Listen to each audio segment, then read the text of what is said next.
Good morning, ladies and gentlemen, and welcome to day 3 of Autumn Fair 2021. And hello to everyone joining us virtually as we are live on the Autumn Fair app. If you are joining us virtually, please make sure you get your questions in by the Ask the Speaker function on the app. Right, to kick off day 3, we have Amy Hobson from SocialB, who will be covering your Instagram essentials, how to make the most of each feature, and much more. So please put your hands together for Amy.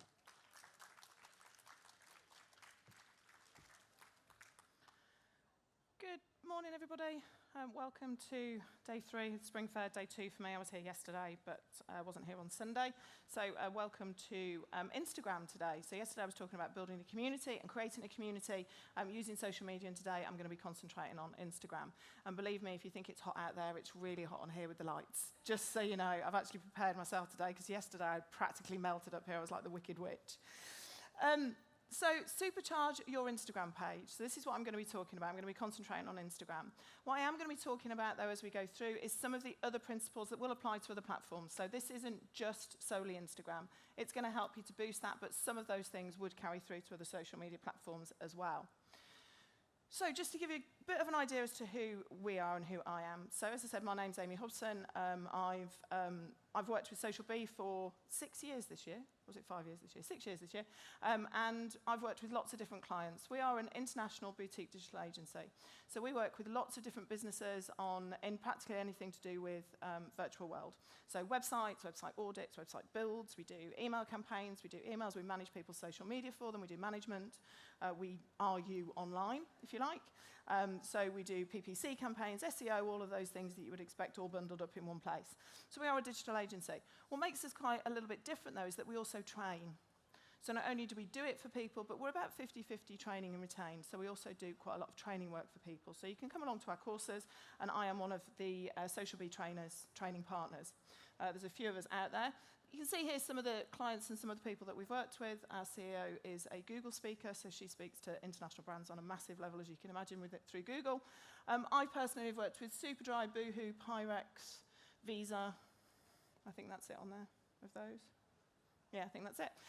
But I've worked with lots of different businesses and lots of different clients. One of the things that I love about digital marketing, though, is it isn't just about the big boys. So some of these brands, obviously, I'm sure you'll recognize, but the principles remain the same, whether you're big or you're small, and that's what I really love about it. And the reason for that is because I'm particularly passionate about working with smaller businesses. So I love working with the big boys, don't get me wrong. I had a really fun time with Superdry and Boohoo.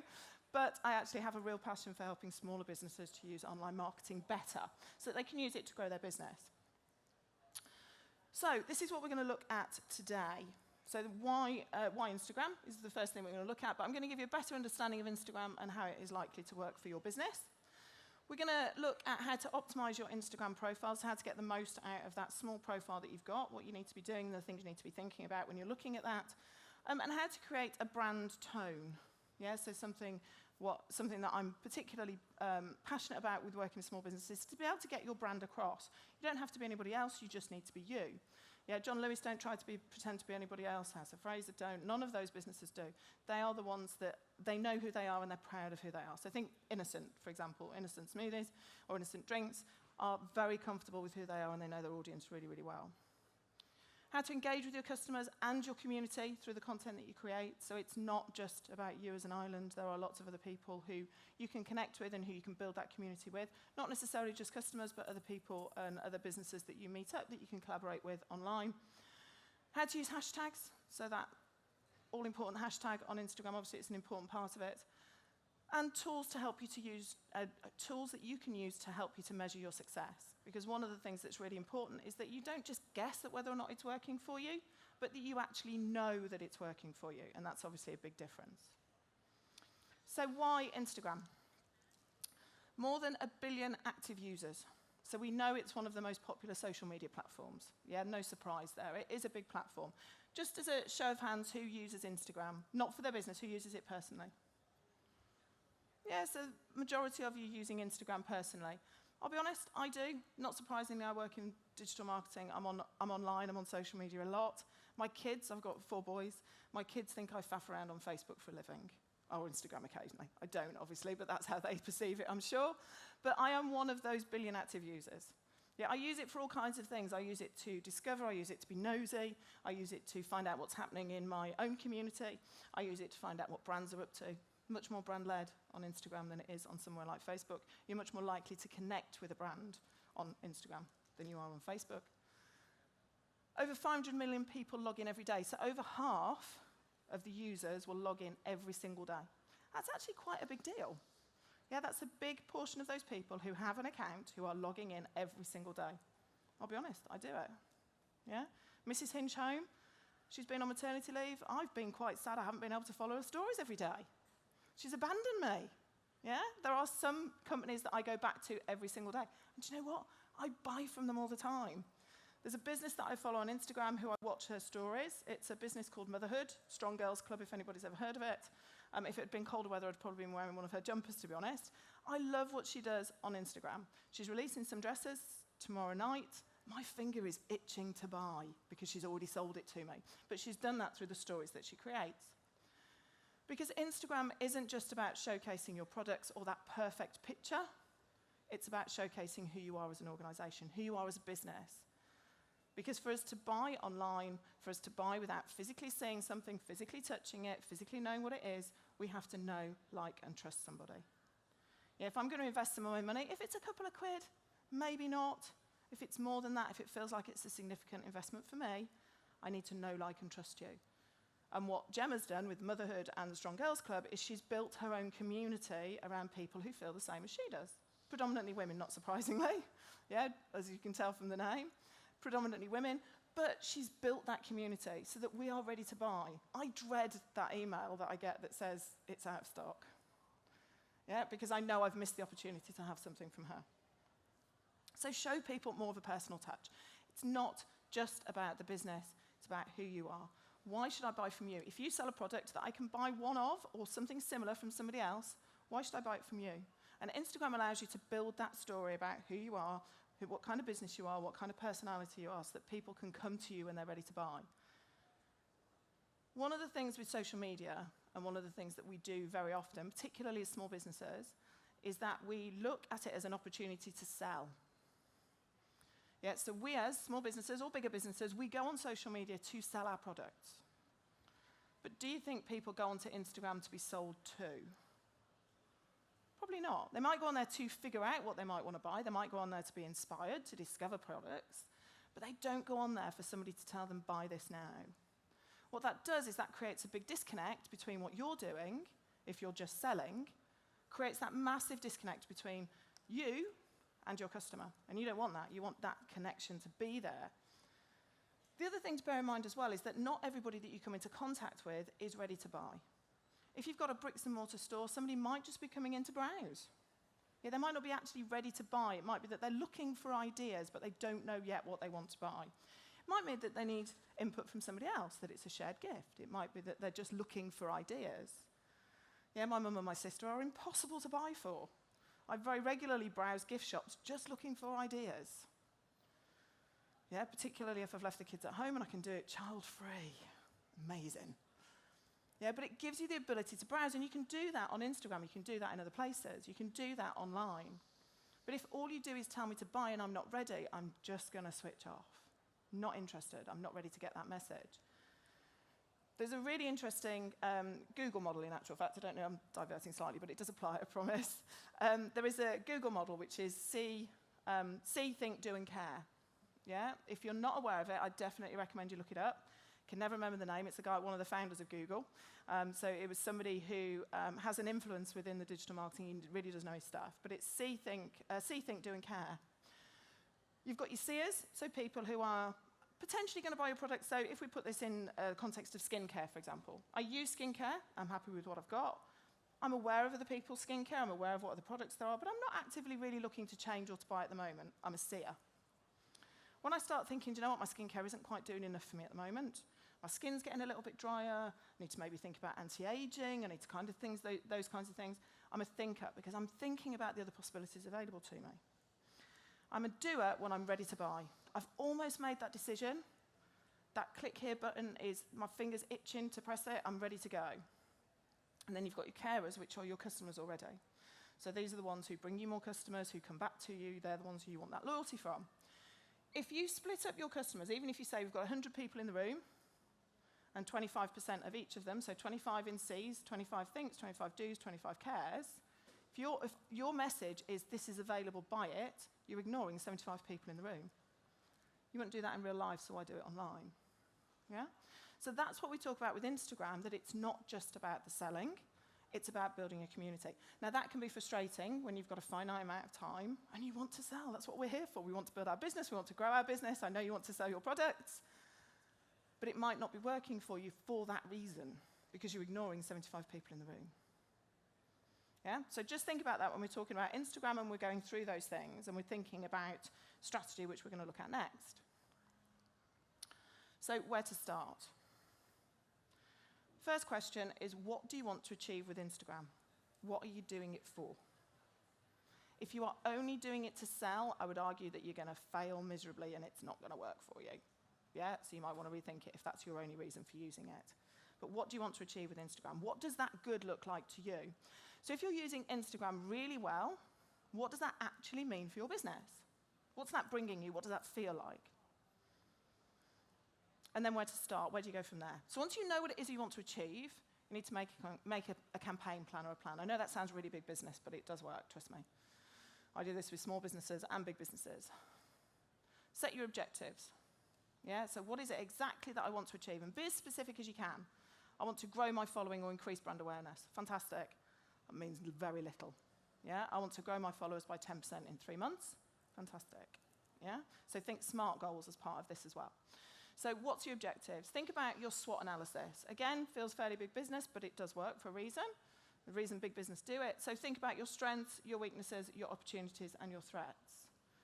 The opportunity could be that you know your audience are on Instagram and that they're a really engaged community. A threat might be that your website just doesn't work, or you need to maybe work on your landing pages or the copy on your website, or you maybe need to make some tweaks so that when they actually come through to shop, it works for them as well. Think about your audience. Who is it that you want to aim for? Yeah, so who is it that it really appeals to? Who is it that's going to make a difference to? Who is it that is absolutely your super customer? And don't be too vague with this. Yesterday I was talking about building a community and not trying to sell to everybody. Because the reality is if you try to sell to everybody, you will connect and sell to no one. You may get the odd sale here and there, but that's luck rather than because of your strategy or your planning. So understand who your audience are. Yeah? So look at your insights as a starting point. Think about who you know it is that you can help, who your products benefit, what difference they can make for those people. The service that you offer alongside that, think about what makes you unique, because there would be other people who are probably selling similar products to you, so what makes you unique as part of that. And then be very specific about those products and services that you're going to concentrate on, because you know that they match your Instagram audience. Yeah? So yesterday I was chatting to somebody afterwards. I'm more than happy for people to come and speak to me afterwards. And one of the things that we were talking about was how you can sell something differently. So as a very general example, if you've got a large widescreen TV, yeah, you might want to sell it to a family man in terms of him sat with his kids, having a cuddle, watching a film, family movie, popcorn on the table. That exact same TV you can sell to a man in his 20s because it's him and his mates gaming with a box of pizza on the table. Same TV, different way of selling it. So think about your Instagram audience and how those products that you're looking at will particularly appeal. Yeah, if they don't match your audience, you don't have to try and sell everything on there. You don't have to talk about everything on there. Talk about the things that will appeal to your audience. Be very clear on your brand message and always think about how long this is going to potentially take you. Branding, getting clear on your branding, getting clear on your strategy is going to take a little bit of time. Yeah, but sticking to what you know is important to you is a part of that. So who are you as a brand? What do you stand for? What does it mean to you to be in business? What is that bringing you? What does that mean to you as a brand? Because we want to see who you are. We want to recognize you. Yeah, I don't want to see a random post and think, I have no idea who that's from, because guess what? I'm just going to scroll past. I need to know that it's you, because that's how I'm building that relationship with you, that know, like, and trust. Keep a track of obviously who's posting on your channel. So if it's not just you, make sure that you've got a uniform voice if you're working with somebody. If there's a group of you who do it, if you're bricks and mortar, you take it in turns, make sure that that's a unified message. You all know what you're aiming for. But also if you're working with somebody like a VA or something like that, or an agency to do your social media for you, think about how important it is that they understand who you are as well. And then measure and report. So right from the very start, think about what you want to do, think about what you want to achieve, but where are we now? So what's our current level? What's our current engagement? What's our current followers? You know, what kind of comments are we getting? All those kinds of things. Take a snapshot of where you are now, so that when you start changing things and you start making some changes and implementing your plan, you can start to identify what's actually working for you. If you don't measure at the start, you have no idea whether you've achieved anything or not. It's a little bit like sticking your finger in the air to see which way the wind's blowing. Yeah? But it's always that thing of, why am I using Instagram? If you're using it because somebody's told you you should, I come across that quite a lot. Yeah? Oh, somebody's told me I should be on TikTok. Why should you be on TikTok? Because lots of others are, or because your audience are on TikTok? Because that's really what you should be there. Because you want to build a community and you want to communicate with your audience. That should be the fundamental driver as to why you're using Instagram. If you knew how many conversations I have with people about, oh, somebody's told me I should be on TikTok. I don't think you need to be on TikTok. You've got a predominantly age 50 to 70 market. They're not on TikTok. I get that a lot, yeah? And not just that. I'll get people saying to me, at the moment I'm on my Facebook, I'm on Instagram, I'm on Pinterest, I'm on Twitter, I'm on TikTok, I'm doing this, and they're frantic. Concentrate on the one that you know your audience uses the most. That's where you need to be more than any of the others. Then diversify if and when you're ready to do so. Obviously, there is always that mobile and desktop functionality difference with Instagram. As a digital marketer, it's very frustrating that I have to get my mobile out to do some stuff on Instagram. I'd much prefer to be able to do it on my desktop. They are making some changes, so some things and some new desktop functions should be available soon. We never really know when, but soon is a fairly good description. So it is changing, but obviously the vast majority of it is done on a mobile. But one of the reasons for that is because that's where the majority of your audience will. Obviously, Instagram's an app. Yeah, that's where the majority of your audience will access you, is on a mobile. So when you're creating images, when you're thinking about what that's going to look like, think about it mobile first. Yeah, we want it to be fairly quick to take in. We want to be able to see it. We want to stop that flick. So when you're thinking about what I'm doing, I want somebody to stop that Instagram flick. Yeah, so it makes them stop and look at what I'm doing rather than what somebody else is doing. So looking at your feed, yeah? So your Instagram very much needs to reflect your brand values. But to do that, you kind of need to know who you are and who you want to be online. This is an example, if you were in the presentation that I did yesterday, apologies, some of these examples are the same because they're really good examples, to be honest. But Neon Mile is an organisation that I've followed for a little while. I've got one of their hoodies. It's very warm, it's lovely. It's one of the best hoodies I've ever bought, I'll be honest with you, other than the motherhood ones. But Neon Mile are very much about the brights. Yeah, it's all about the neons, all about the fluoros, and their feed reflects that. Yeah? When I see their posts in my feed, I know it's from them. I recognise it as being from them because there's a certain style to it, and it reflects their colours and their branding. Obviously, you need to use high-quality images. So they need to be clear, they need to be crisp. There is no excuse for pixelation or for really badly squashed images, those kinds of things. The other thing I would say to you as well is if you're using images on other platforms as well, make sure they're sized properly for Instagram. Amazes me how many times I go into somebody's feed and I can't see the full words because it's cut off down the side because it's been fed from Facebook.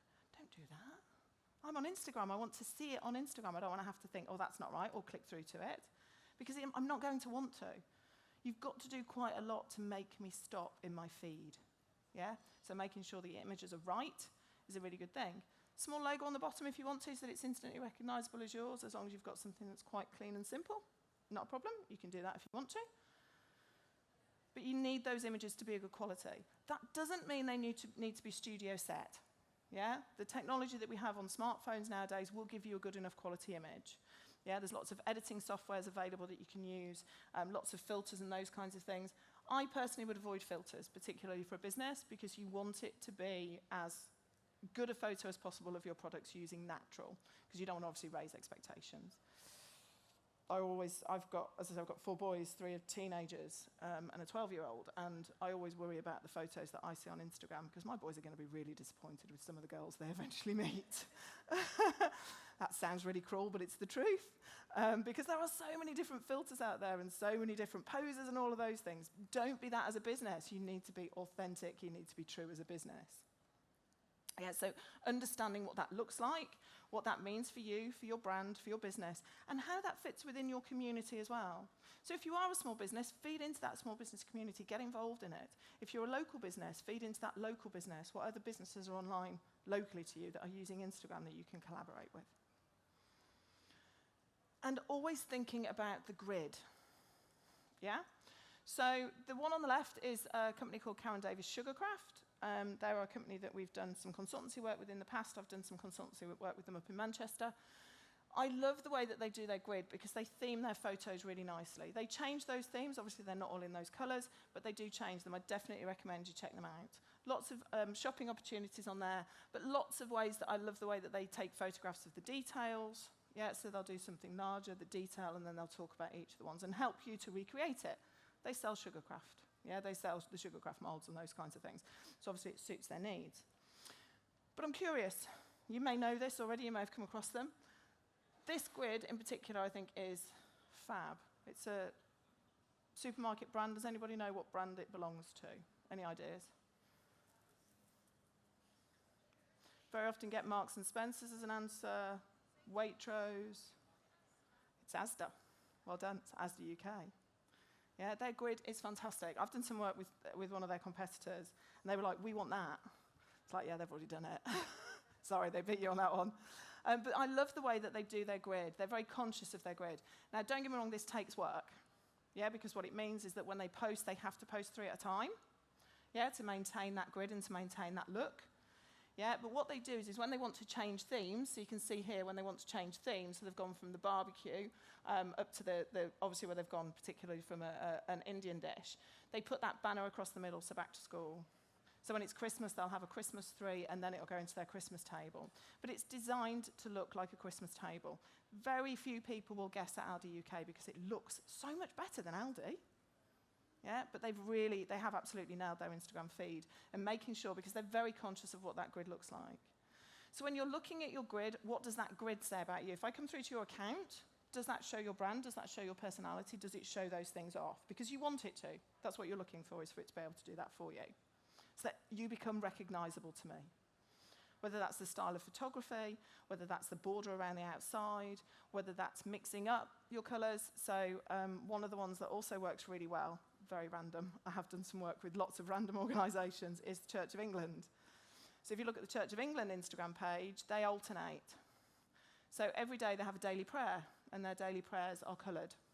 Yeah, so it goes from a daily prayer to a post, daily prayer to a post. What that means, though, is that you get this lovely grid format when you look at the grid. And they change those colors, yeah, but they make them, they're kind of like a little bit ombre, so it doesn't go, orange to black or anything like that. It's much more subtle than that. But I love the way that they put that grid together. And just because I'm talking about much bigger organizations, I'm talking about Church of England, talking about Aldi, those kinds of businesses, doesn't mean it's not achievable. Karen Davis Sugarcraft are a really small team. Yeah, but they really think about what that grid's going to look like and how it's going to work for them and for their business. A couple of tactics that we're going to touch on. One is engagement. So this isn't about broadcast. Yeah, if you want to just shout at your audience, then go ahead. Audiences don't like being shouted at. They don't like being broadcast to. They don't like just being told, I've got this to sell, you need to come and buy it from me. They don't like that. We don't like that as an audience, because we're not on there to be sold to. We're there to be inspired. We're there to discover. We're there to be nosy. We're on there for all of those reasons first. It's unlikely we've gone onto Instagram just to buy. Yeah? So how can you translate that into building a community? Part of that is through engagement. So if somebody comments, reply. If somebody asks you a question, absolutely make sure that you reply, but you should ideally be replying to as many comments as possible. Ideally, all. The problem with all is I know you're all busy, you're all firefighting, you're probably chief team maker as well as procurement manager and managing director. I get that. So it can be difficult, but make sure your notifications are set up and make sure that you don't miss those important messages. I do a lot of research for lots of different niches and brands on the different social media channels, depending on who I'm going to be working with, who we've got on our courses. I always do a bit of research. And the amount of messages I see that have just gone unanswered. Yeah, is this available? Is this in stock? What sizes does this come in? Do you do this in another colour? Nobody answers. Well, do you know what? That's no incentive for me to buy from you, because if you can't answer me a question on Instagram, what happens when I have a problem with a product? Are you going to be actually able to deliver when you say you will, if you can't even answer me on Instagram? That's how it makes us feel. Yeah, and we want to feel connected. We want to feel important as a customer. So make sure that you respond as much as possible. Now, one of the problems with the algorithms is that the platforms expect you to be responsive as well. So the algorithms that run through all of the different platforms, this applies across pretty much all of them, particularly Facebook and Instagram, they expect you to be responsive and to be as responsive as possible. Yeah, just as in the real world. If somebody came up to you and asked you a question, if you've got a bricks and mortar store, you wouldn't go and walk away. Yeah? You'd have a conversation with them.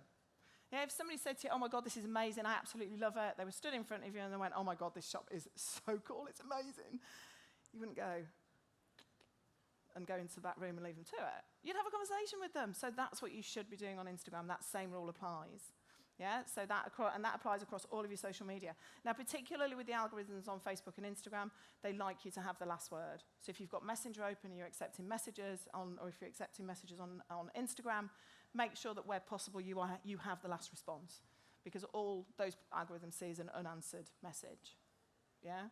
So even if it's kind of, you know, what time you open today? I open till 5 o'clock. Fantastic, thanks. You need to go back with a see you later. If they come back with a look forward to it, you're like, oh, for God's sake. Thumbs up.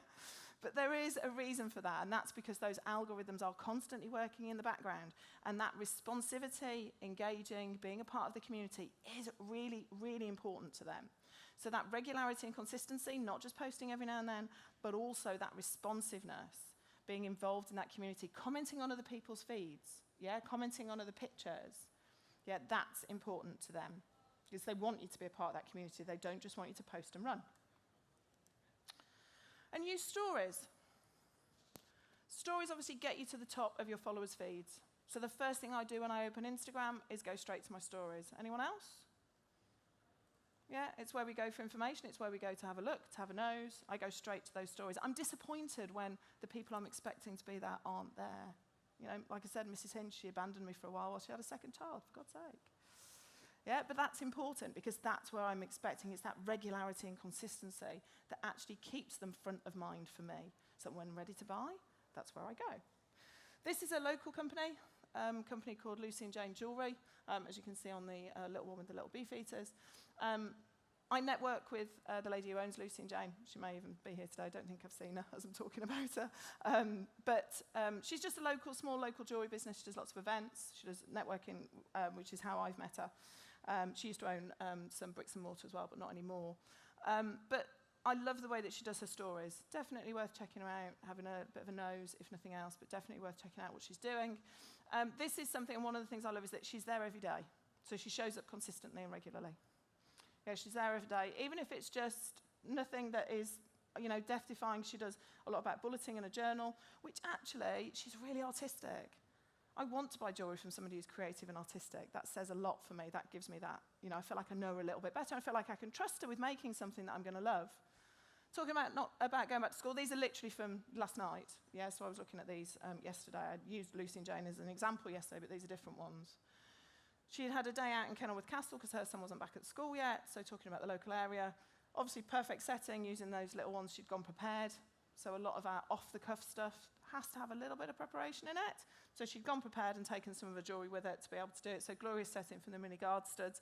She also did another one afterwards, which was the sun. So she's got these little gold suns. So she was talking about the gold suns, but it being the perfect setting for those as well. But being able to tap through and being able to go to a website and to be able to buy them.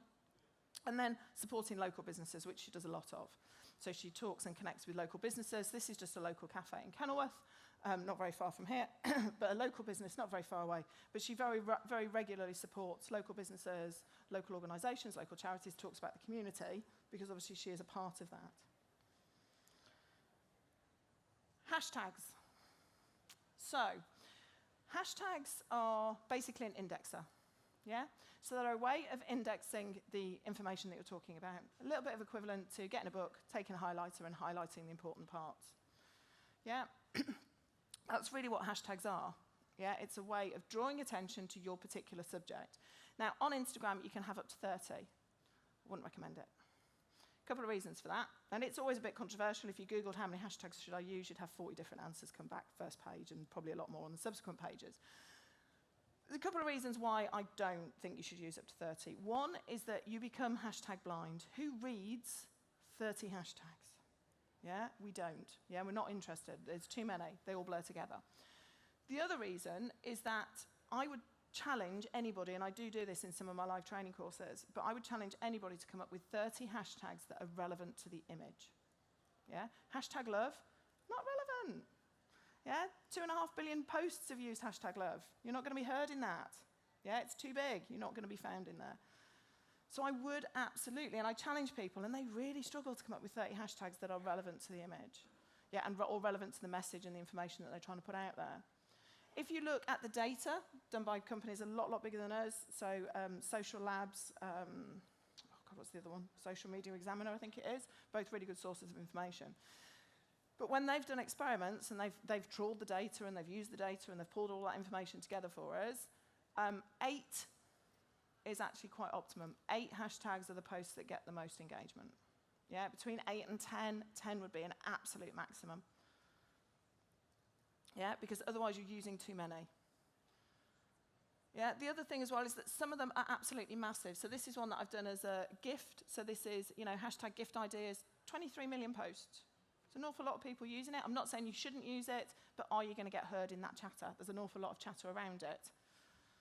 Yeah, if you were to scroll further down on that list, obviously I can't do it on there, but if you were to scroll further down on that list, you'll find some that may be better. Gifts for her, gifts for him. Yeah, gifts for children. Yeah, they may actually get you better traffic because they're more specific. Gift is a really general, generic term. Yeah, you wouldn't go onto Google and advertise and pay to advertise on gift. If you are, you're doing it wrong, I'll be honest, because it's far too big a term.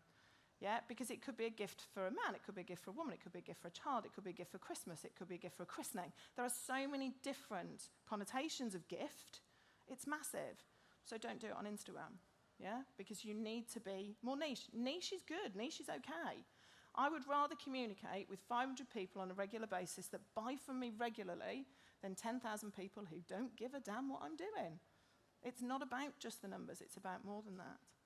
So think about that with your hashtags. This is another lady who I follow on Instagram, a lady called Lizzie Martel. She's here, she's exhibiting here, she's part of the SBS stands, so if you want to go and check her out. She's got some fantastic illustrations, I love the work that she does. And she's very active on Instagram. That's where she connects with her community. She's very regularly doing shout-outs for other businesses who she's connected to, who she collaborates with, other local businesses, all those kinds of things. I love what she does on Instagram. Don't necessarily agree with her hashtags, I'll be honest with you. She's got a little bit too many in there for me, but definitely worth checking her out again on Instagram to see what she's doing. She's got beautiful imagery on there. She really does capture that. And as I said, she is here today. She's on the SBS stand, so by all means pop over and see her. Video. Yeah? We know that the algorithms like video. As I was saying yesterday, in a conversation with a Facebook account manager, they were very specific. We favour video in the algorithm. Yeah? The reason they do that is because it pulls people in and it keeps them there. Yeah? So video is a really big thing. Now, I know that video can be really scary. Again, as I was saying yesterday, it can feel like you're standing in a room full of people and you're the only one who's naked. Yeah? Because you've gone on live. Yeah? I get that completely and utterly. Honestly, if you knew me 15 years ago, you would never have thought I was standing on a stage now. Yeah? You get used to it. Yeah? Things change, you get used to it, and the more you do, the better you become at them, the more fun you can have with them. If you're really struggling with it, look for some of the challenges. So I also co-own a women's networking group called The Connections, and we very often do regular challenges in there where we challenge you to go live in a safe environment in a Facebook group. Yeah? There's loads of places that you can practice, loads of ways that you can practice. Never watch yourself back. I never do. Learned that mistake the hard way. Never, ever watch yourself back on video. But there's lots of things that you can do. So this is, again, another business that I follow, Peony and Mint, small local retailer. But Peony and Mint do lots of how-to videos. So this is how to tie a dress. So this is one of those dresses that's adaptable, that you can change and have in different formats. You can tie to the side, to the back, to the front. So she's showing you how to tie it in lots of different ways to show you the versatility of it. Now, the message also says, I've only got 5 left. So if you want one, you better buy it quick. but the purpose of the video is to help you to make a better decision about what you buy. Bottle Bath, another local business that I communicate with, she makes bath bombs. Yeah, she does a really good job of showing those bath bombs going. I could watch those videos for hours.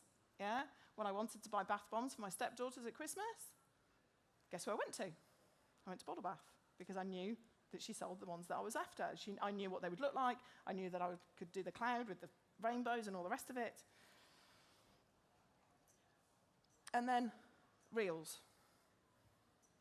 So Reels are a little bit of a mixture for me because they can work really, really well. They can give you a really good reach. Reels are, unfortunately, though, also categorized a little bit TikTok-y. Yeah, so I'd be careful in terms of your audience as to whether or not you think that they are really going to appeal to them. But Reels can be a really good way of increasing your reach. I do lots of networking with businesses in lots of different ways, both face-to-face and online. Obviously, it's my job, it's what I do. But Reels do tend to increase reaches, so they can really help with that. They can really help to get your message out there. Now, reach isn't everything, yeah? So just because 4,000 people have seen your content doesn't mean that 4,000 people are your right audience or your right connections, but they can help. So definitely worth having an experiment with them. This one is just a reel of this, again, another small business, who it's shown the different ways that she packs and how everything comes presented, and it's all lovely, it's in pink wrapping paper and all those kinds of things. So just showing some of the products that are available, but also how she wraps, yeah? Not particularly inspiring, it's not going to change the world, but it's eye-catching. And Reels are being featured more and more. And obviously, if you're in Instagram, you've got that Reels feature right at the bottom. So they're pushing Reels as well. You don't have to do a silly dance. There doesn't have to be 4 of you doing all of those little dances that are around at the moment. You don't have to do that if you don't want to. But I would definitely, it's worth a try. One of the things with social media in general, and I think Instagram particularly within that, is to experiment. Give it a try. If it doesn't work, that's okay. Yeah, you've given it a try, but see if it works. If you never try it, you'll never know. Yeah, so look at your stats. What's the best place for me to try? That video was really popular. That got more views than anything else. What made that video different? Can I recreate that? Can I do something similar again? Yeah, that's what's really important. We can get very stuck in, oh no, that sounds a bit scary. I don't want to do that. That's a little bit too much for me. But do you know what? It's worth a go. You can obviously use things like competitions. So Instagram are a lot more relaxed about competitions than Facebook are. Facebook are a lot stricter. They look for hotspots a lot more than Instagram do. But from an Instagram tactics from a point of view, competitions can work really well. Just beware, though, that there will be people who just enter competitions for the hell of it, because it's something free. Not because they're your ideal market, not because they're your target audience. So it can help to grow your following, but it isn't always the best way to do it, because you can attract people who are just competition hungry, yeah, and just want to enter because they'll get something for free. I've got a friend who's won the most random stuff in the world, stuff she will never use. Yeah, she's won stuff for kids. She doesn't have kids. Yeah, because she loves a good competition. Yeah, she'll enter pretty much anything and everything going. I'm constantly ignoring the competitions that she's sharing all over the place that she's entered. But from an Instagram point of view, they can be a good way of reaching a larger audience.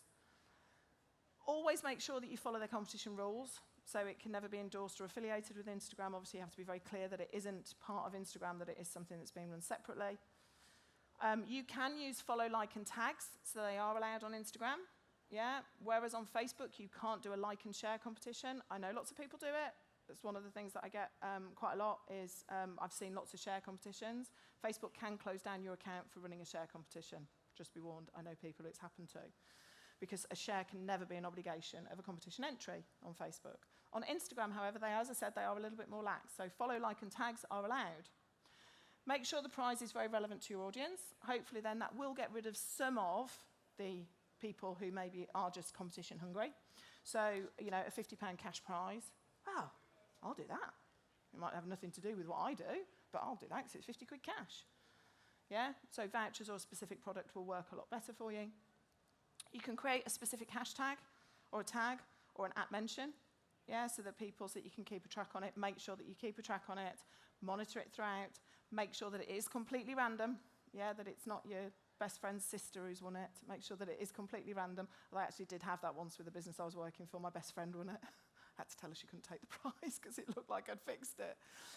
But it is important to make sure that you follow all those competition rules, even right down to filming, if necessary, your randomizer that you're using online to pick your winner.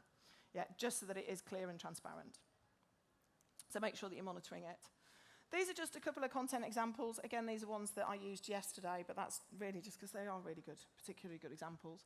So Liquor Store Clothing are a company local to here. They're based in Birmingham, based not far from the Birmingham Cathedral, right in the centre of Birmingham. They are really good at putting together edits. All of it's shoppable, yeah, because obviously one of the things, if you are selling on Instagram, link up your catalogues.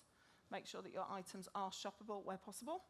Yes, that it makes it as easy as possible for people to go through and to click through and to buy. Yeah, there is nothing worse in digital marketing than encouraging somebody, getting them really interested in what it is that you're doing and what you're selling, and then passing them over to somebody else because they can't shop from you online. Or they get to your website, it's really frustrating to find what it is they need because they go through to the wrong landing page or there's no clear navigation. It's one of the biggest turn-offs for customers, but you've already turned them on to the idea of what you sell, so they will go somewhere else and buy it. So cautionary tale for you. But with the liquor store, it's fairly seamless. You go straight through. You can see all of their products. I just love the way new products, as they come in, they'll showcase them. They do them very much in kind of like, you know, that autumn edit, winter edit, all those kinds of things. They also, as I mentioned yesterday, they also had a secret gin bar underneath them where it's hidden in the shop. If you go in the shop, you wouldn't know it's there. Fantastic night out in Birmingham if you want it. But you do have to have the telephone number because you have to book and you have to have a password. Makes you feel like a naughty schoolgirl as you arrive. It's a really good night out, though. So if you are in Birmingham, then definitely worth checking out. And then Fox and Moon on the right. So Fox and Moon have pretty much built their entire business on Instagram. She started on Instagram. That's where she started. A lady called Tori, based up in Leeds. And she's very much, as you can see from the grid, yeah, she's very clear on how a grid looks, you know exactly what it is. She's very good at sharing things, very good at sharing her life. Very good at, you know, she's a mum, she's got 2 small children. Her husband owns his own business that they've recently launched, so there's all that juggle going on. And she's very honest about those kinds of things and shares those with her audience as well. But when she launches something, people clamour to buy it. Yeah, she's got a lot of followers. She's got 97,000 followers, so she's not far off that magical 100K. But her products are great. Her products are lovely. You know, I've bought a couple of her products in the past. But she's built her entire business on Instagram. Yeah, so it is possible to do.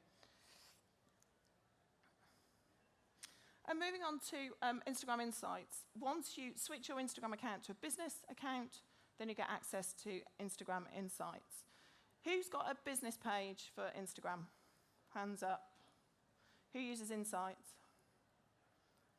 Slightly more than I was expecting, if I'm honest. Lots of people don't, yeah, or lots of people check into them every now and then. Oh, we've grown our followers by 10. Yay, yay me, yeah. Insights should be a lot more than that. Insights give you so much important information about your audience.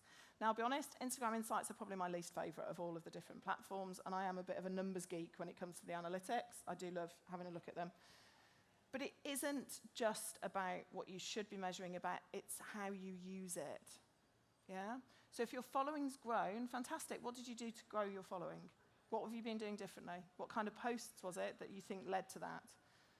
Yeah, what different activity have you been doing? Is it because you've done some reels? Yeah, is it because you've showcased a reel?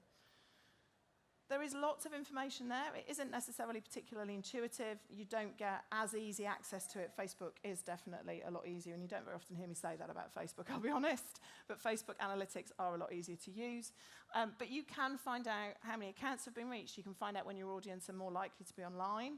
Clue, best time to post is when your audience are more likely to be online. The feeds move fast, yeah? So if, for example, and this was the case with a business that I've worked with, you always post at 9 o'clock in the morning because that's when the shop's quiet. Yeah, you're in, you've got that first 10, 15 minutes, you think about what you're going to be doing for the day, so I'll post something. If your audience aren't online until 5 o'clock or 6 o'clock at night, are they going to see your post from 9 a.m.? Probably not, because there's hundreds and thousands of other things going on in between. Yeah, so even something as simple as using your insights to check when your audience are more likely to be online so you can post at the right times can make a massive difference to your engagement. What it also means is that you're in the right place for your audience. You're understanding them, you're learning about them. So even if you use it just for that, I would definitely be encouraging you to use it. Instagram Insights does provide you lots of useful information. So it gives you impressions, yeah, so you can see how many people have potentially seen it in their feeds. It gives you that reach. It gives you website clicks, so how many people have clicked through to your website, how many people have viewed your profile, and we'll give you other stats like age, gender, and location. You need to have 100 followers for you to get all of that information. But once you've got 100, you'll have access to it. You can view insights for specific posts, so you can see which was your most successful post, which was your most successful video, which was your most successful story, and those are the ones that you should always be trying to beat. Yeah? So if those of you who look at your insights, who can tell me off the top of their head what their standard engagement rate is or their average engagement rate is? Not many? Nobody? It's very rare. I can tell you for mine. I can tell you for my business, which is my best ever post. I can tell you what my average engagement rate is, because those are the things that I'm always looking to improve on. Yeah? And I'm not just shooting in the dark on this. What I'm doing is I'm looking at what I've done so far, and then I'm thinking about how I can do it better. So, you know, you can set your goals on, I want to increase my followers on Instagram. Yeah, great place to start. That means that potentially you're talking to more of the right audience. It's not just about followers, though. It's about engaged followers. I want to increase the right followers for my business. I want to bring those into my business. So to do that, you need to make sure that your engagement rate stays the same. At least, ideally, it improves. If all you do is go, yay, I had 500 followers, now I've got 520, I've done that in 3 months, fantastic. Great, but what have you done to do that? Has your engagement rate dropped at the same time? Because if you're increasing your followers, if you're getting more relevant followers, you'd want your engagement rate to go up slightly. You'd want it at least to stay the same, because if it isn't, then you're attracting the wrong kind of followers. So that's how you use measurement and insights for not just the numbers. It's always about asking that question. What worked? What didn't work? What do we need to do differently? What do we need to do again? Yet thinking about those things all of the time, because it isn't just about the numbers. Realistically, numbers are almost a little bit vanity as well. Does it matter if you've got 10,000 followers if nobody ever engages with you? Nobody ever clicks through? Nobody ever does anything? Nobody ever looks at what you do, but you've got 10,000 followers? Doesn't mean anything. Those 10,000 followers are worthless to you. 500 followers who engage, who buy, who come back, who are loyal, who talk about you, who recommend you, they're gold. I'd much rather have 500 of those than 10,000 who just don't care. So that's it in terms of the presentation. If you want to know more about us, then by all means, please sign up for our newsletter, socialb.co.uk/newsletter. We will keep you updated with algorithm changes. We do not sell your information, obviously. We're all completely GDPR compliant. We will inform you, though. So if for Facebook, for example, change the algorithms, we do a digital roundup. We also look for information specific for retail. So if you're looking on that industry drop-down, you can put retail if that applies, and then we'll send you more updates that are relevant for retail in particular. We also have a Facebook group. So we've got a Facebook group called Online Retail Marketing Group from SocialB, so feel free to join us on there as well. We've got lots of different pieces of activity coming up and planned in there. And we're also what word am I looking for? We're also in the process, that's the word. We're also in the process of launching our first online downloadable course. So we do lots of courses, as I said. We do lots of face-to-face courses. We do beginners, advanced. We do customer service. We do all those kinds of things. It's great for me. I have a huge variety of jobs and a huge variety of work that I do. But this one is specifically about creating smart social media goals and specifically for retail and B2C e-commerce businesses. This is me. So all of those downloads are recorded. It's all me who's, I'm the voice of it, if you like. You get to see my little face. But I am the voice of it. And we talk about smart goals, how to set goals, what goals you should be considering, how to then actually implement them as well, because it's great to say I want to increase my Instagram following, but what are you going to do to get there? We do a mini audit, so a mini audit and check and measurement of where you are now. And all of that's included in that. It's not available just yet. It will be available in the next couple of weeks, but we do have a waiting list if you want to join the priority list. And we also value your feedback. So if there's anything you'd like to add, if you've got any questions or anything you'd like to ask me, not now, I'm more than happy to take questions now. But if you email marketing@socialb.co.uk, you can also receive a copy of today's slides. Equally, if you've got a business card, you want to give me a business card, I'm more than happy to make sure you're included in that as well. Any questions? Does anyone have anything, any burning questions that they'd like to ask? Yes. Microphone's on its way.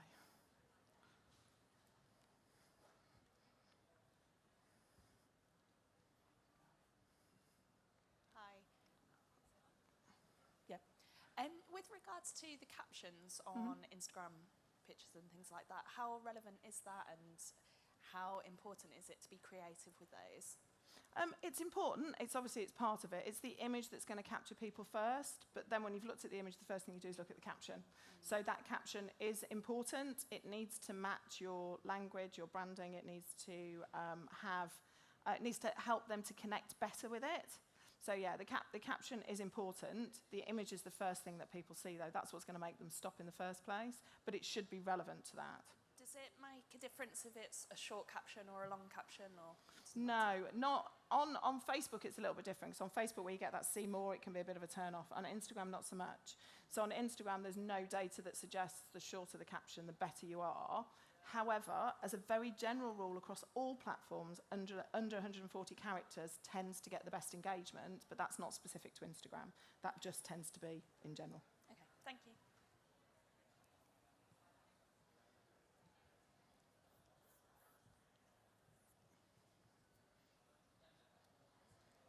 Thanks. With regards to followers, if you have followers that are quite inactive, should you, like, they haven't posted since 2019, should you remove them? And if you see, you know, if they're, or 2017, you know what I mean, if they never post? I wouldn't, because we are very voyeuristic. So Right. just because they haven't actively posted doesn't mean that they're on there. I've got lots of friends on Instagram who've never posted, who've Okay. maybe got 3 photos on their grid, but that doesn't mean they're not watching and they're not looking and they're not involved. So it doesn't mean that they're not looking at other people and then they're not scrolling through, that they don't have the feed, they don't have the... It's just that they don't post. But accounts that are following you that say look fake or something like that, would you just block them? Yeah, or remove them? if it looks like they're fake, then yes. Yeah, if it looks, and there, you know, there are some things, if there's no username, there's no image, there's no clear profile photo, things like that, then yeah, feel free with those. But if it looks fairly genuine, if it looks like it's got a proper username, if it has a profile photo, then there's no, even if they haven't posted in a long time, I would still consider them as a valid follower. And then people that you're following, but say for me, I'm following 3,000 people. I don't even know how I'm following that amount of people. Should I really reduce that? Yeah, I would definitely. How many followers have you got? Just over 2,000. Yeah, I'd definitely cull it to probably at least half of the amount of followers that you have. What we don't, and so as a pure observer, if I see somebody with a smaller amount of followers than the people that they're following, I'm kind of like, follow ladders, follow Fridays, you're doing that to get, cull it, definitely. Cull it, bring it down to people who are relevant to you. So think about what you would want to see in your feed, and I doubt there's 3,000 people in your feed that you would want to connect with. And then just lastly, I'm a service-based business, but I'm setting up a product business next year. Okay. In terms of that following thing, I've seen people who just follow their own account. So they follow one person, so they don't follow anyone else. They just follow one. Would you recommend that as a product business? No, not necessarily, because you need to be a part of the community still. Right, okay. So particularly for a smaller business, bigger businesses where they've got, you know, thousands and thousands and thousands of followers, not an issue. But I think for a smaller business, you want to still be a part of the community, and you need to do more than just follow yourself for that. Okay, thank you. All right. Any other questions? I am more than happy to stick around. I will be sticking around. So if you've got a card you want to give me to get a copy of the slides, or if you've got a question that you want to ask face-to-face rather than in a larger forum, I am going to be here, so feel free to come and find me. But is there any other questions before we wrap it up? I try and not fall off the stage via the steps. I've managed quite well so far. Fantastic. Enjoy the rest of your time at the Autumn Fair.